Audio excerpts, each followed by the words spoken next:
জনগুরুত্বপূর্ণ এই বিষয়ে আপনারই পরামর্শে এই নোটিশটি সাবমিট করা হয়েছিল।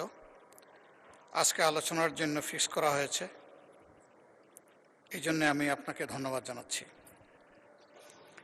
আমার উত্থাপনীয় বিষয় হচ্ছে দেশের বর্তমান জ্বালানি সংকট নিরসনে এবং জনদুর্ভোগ লাঘবে সরকার অবিলম্বে কার্যকর ও দৃশ্যমান পদক্ষেপ গ্রহণ করুন।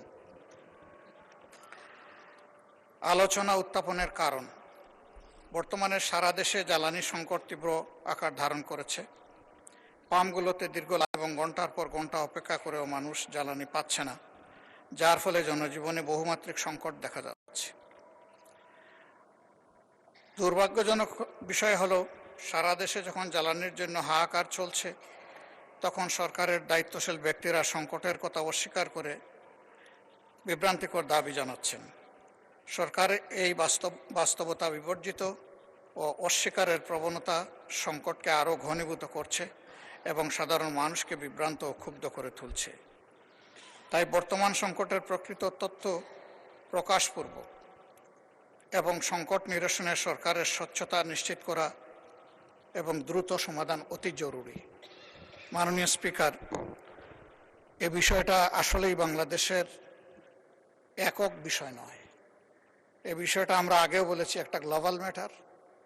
বাংলাদেশ এর কারণে এটা হয়নি, কিন্তু বাংলাদেশ এটার ভিকটিম।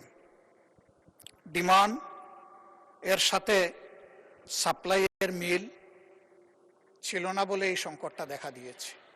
এটা শুধু ট্রান্সপোর্টের ক্ষেত্রে নয়, দেশের সর্বক্ষেত্রে যেখানেই জ্বালানির সম্পৃক্ততা রয়েছে, মিল, ফ্যাক্টরি, ইন্ডাস্ট্রি, এগ্রিকালচার থেকে শুরু করে সর্বত্রই এই সমস্যা বিরাজমান।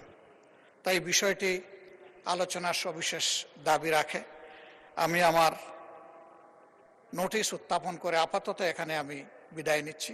পরে বাকি অংশ আমি শেষে বলবো ইনশাআল্লাহ, বাকিরা সুযোগ নেবেন। ধন্যবাদ আপনাকে।